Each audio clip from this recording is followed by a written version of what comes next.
Welcome to the show, Martyn Phillips, a record producer, musician, guitar player, bass player, keyboards, violin, singer-songwriter. Wow, you've done all sorts of stuff. You've got a degree in engineering science at Oxford.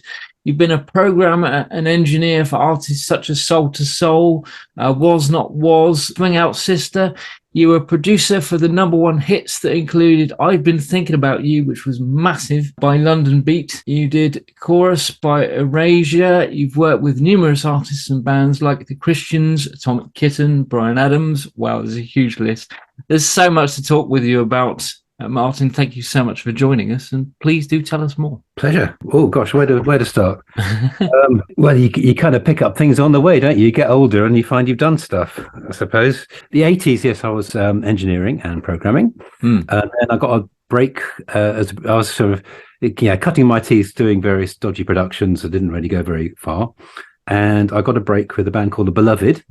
In the end of the 80s, I was working as a programmer, but they weren't really getting on with their producer, so they asked me to step in, and we had a couple of hits from that. We had one song called The Sun Rising, and it was very house influenced, early house influenced, and it was a track they used to play at the end of all the raves in 80 and 89 when people and it was a magical record because we actually mixed that. It was an analog mix. We were there were 6 hands on the board, myself and the two people in the band. We'd worked all day on one of the tracks on the album and on that track, and then we sort of thought we kind of mixed it, and it was a huge board, so we sort of parked that on one side of the board and worked on another song on the another part. And then it was probably about 10 or 11 at night or something. We thought, no, we can make it better. So we did actually work through the night, and we're mixing it as the sun was rising. So we did like a 36-hour day. And wow. That's amazing. And that was probably the last time I did a manual mix, actually, because after that it was all sort of SSL, computer mixes. 36 hours. It was a 36-hour session. Yes, we did a day and a half on that. Wow. You know, it's so funny. I remember this guy. And he goes, Skyler, I got $500, man. Let's go do a song. I said, well, that's going to pay probably for the engineer, the $500. But $500 don't go real far. He said, man, but the song was only 5 minutes. That's $100 a minute. I think I just about trumped that. When I was engineering, as a band called up, as a little studio when I started off. And they said, hey, when we want to record an album. So great, okay. But do we have to book the whole hour? we can just speed on out of here. That's it, yeah. Oh, my God. No, people, they have no clue how hard it is to do something for 3 minutes or 4 minutes. They don't know what you have to go through, man. That's it. Right. We come from them days when you had to cut the tape. Remember that? Absolutely, yes. It's a lost art. I've still got my half-inch. Actually, it's not being used at the moment, but it's nice to get out the razor blade and splicing. Yeah, I used to love the 24 track because it sounds so fat, right? Yeah. On the bass was fat on there. You know what I mean? And it's just amazing. Martyn, so do you write social conscious music? I do. I suppose I'm mostly known as a producer. I've had a band that we do little tours in Germany. We haven't done anything since before COVID. But we've got, it's called Empath, so you can check it out on Spotify, MPATH. And we did 3 albums. The first one was I think we kind of used up our sort of broken-hearted love songs and sort of complaining songs. And we did that with an A on the keyboard, referencing 440 hertz. So that was quite sort of, I suppose, a little bit rock and roll, a little bit sort of, a little bit moany kind of record. I've still got good tunes in it. And then I kind of felt we'd kind of evolved from that. And so the second album, which is called Elevate, was a lot more positive. And we referenced A to be 444 hertz. Which, if you come from France, is quite a familiar tuning reference. And that's got a whole different feeling to it. And it's a much more uplifting and a bit more sensual, a bit more gentle. So that really had that sort of flavor on that album. And then the third album, we tuned to what's quite popular now is 432 hertz. And that gets a whole different resonance. And you can really connect with your heart. And the lyrics on that album are far more positive, far more forward-looking. Yeah.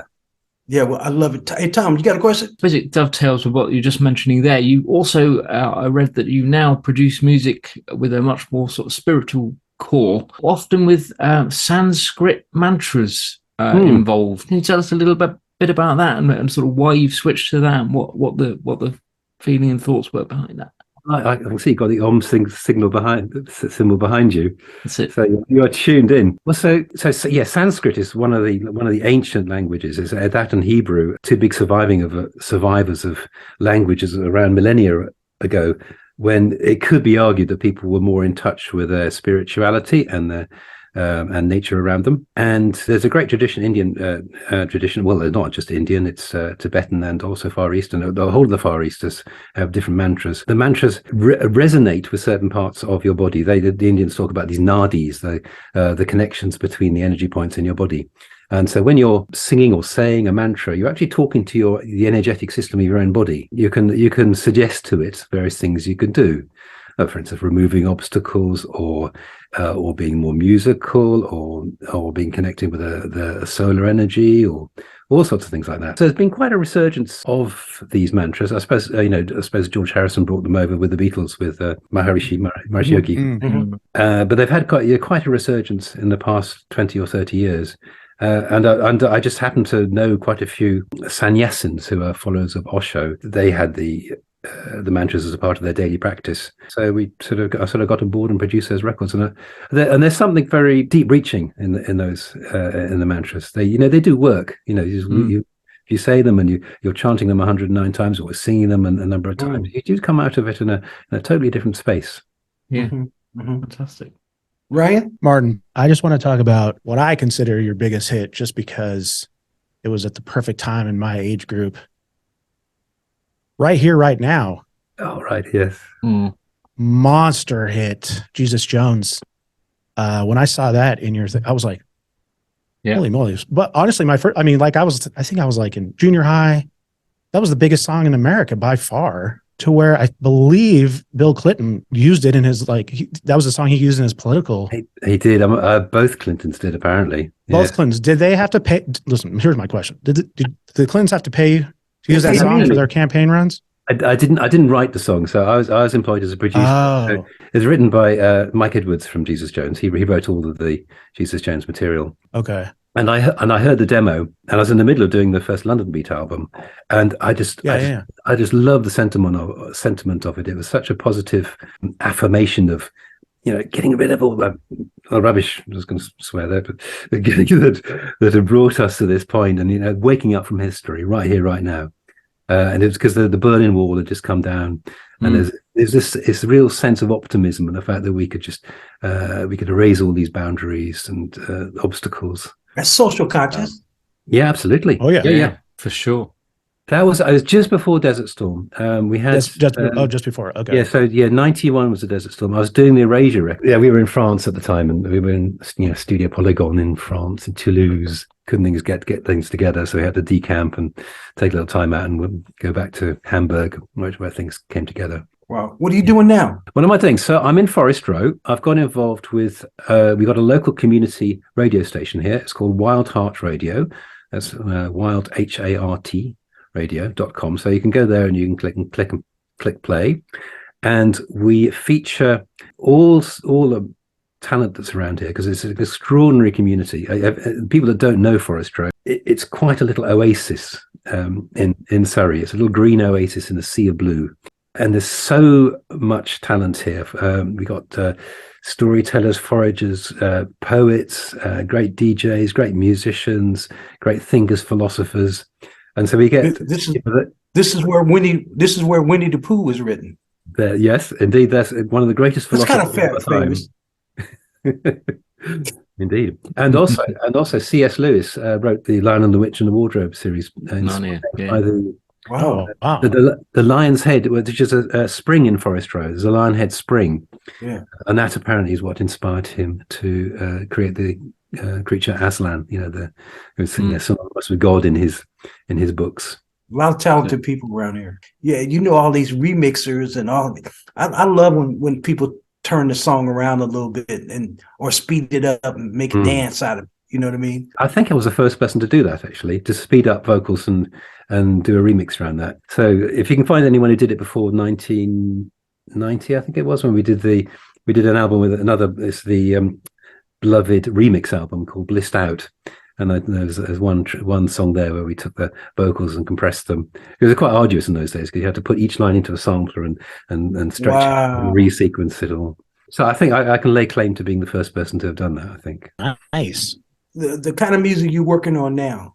So I'm just doing bits of pieces. I've sort of taken a little bit easy with the production. I've done a couple of. We've got one little singer-songwriter locally called Lydia Bach. I don't know how you pronounce his second name. Actually, I should find out really. And she's just released an album, and we've got I did some production and mixing, a bit of playing on that one, and then that falls under the category of socially conscious music. There again, a lot of mantras and a lot of positive lyrics and celebrating the elevation of consciousness and the mind and celebration of femininity and getting in touch with the Mother Earth. And there's another singer I've been working with. Again, she's got a mantra background as well. She's in Denmark, a singer called Suda Bon, and we did a single fairly recently called "I Am the Mother." Again, celebrating the fact that her link with all of nature and all of the natural forces on the planet. What studio do you use?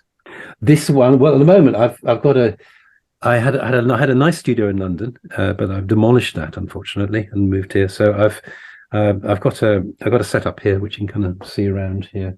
But I regard it as temporary, even though I've been here 3 years. But it's I'm on the hunt for suitable premises where I can build something proper. Any sort of like just standout singles that just big memories for you? I suppose I got to mention, Thinking About You, because that was a magical. That's huge. Magical thing we did, and it's a lovely exercise in just kind of letting go, because the band had a demo of the track, and it was a good melody, but a completely different arrangement, completely different chord structure. Mm-hmm. Wow, and that wasn't right. So I tried something a bit sort of funky, and I tried another way, and nothing was quite working. I said, "Oh, it's just got to be simple." They had another song called "Keep It Simple, Stupid," KISS. So I thought, yeah, that's got it. Keep it simple, stupid. So it was actually really quite a simple arrangement, and it came together really quickly. And it's just sort of having sort of labored over all of these other versions. That was just so easy. And we were mixing the rest of the album, and just I remember people calling up and saying, "Hey, we're in the sort of number 20 in Holland, and number 5, and number 1 in Holland." Great, and another track, and then, well, hey, number 1 in Germany now, and so it's uplifting to be mixing the album, hearing this song go high, and I think it's the. I don't know if it's been beaten yet, but it's the most heavily played record on German radio ever. And somebody said that's they got the figures wrong. There can't be that many. It's an extra zero on the end. So that's a country that loves David Hasselhoff music. So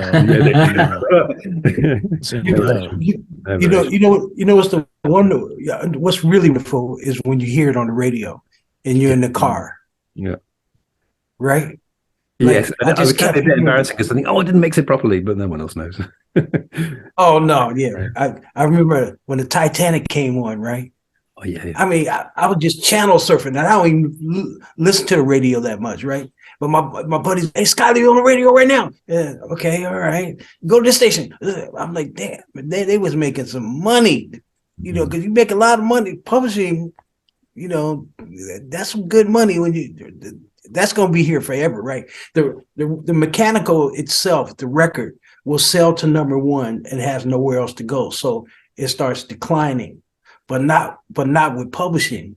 Mm-hmm. That's money on the radio. Way after you dead, they'll be playing that song. You know what I mean? Yep. Anybody can, Tom, you got a question? Not only have you done all the music side of things, you're also a lecturer and project supervisor for audio theory and music technology at the University of West London, or at least you were. And you're also a published author. So you've done so much. Where do you find the time to fit it all in? I just get old.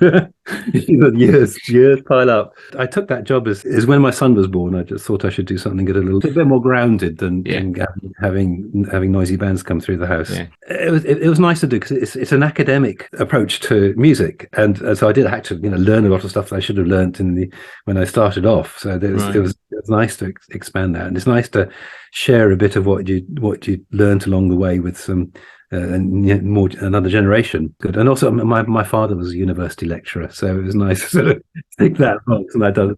How do people follow what you're doing? Is there any kind of social media that you're on? How do people get in touch? I do have a Facebook account. I stay clear as much as I can reasonably do so. I think the best thing is just to email me, so you can mail at my name, which is Martyn Phillips, MartynPhillips.net. Okay.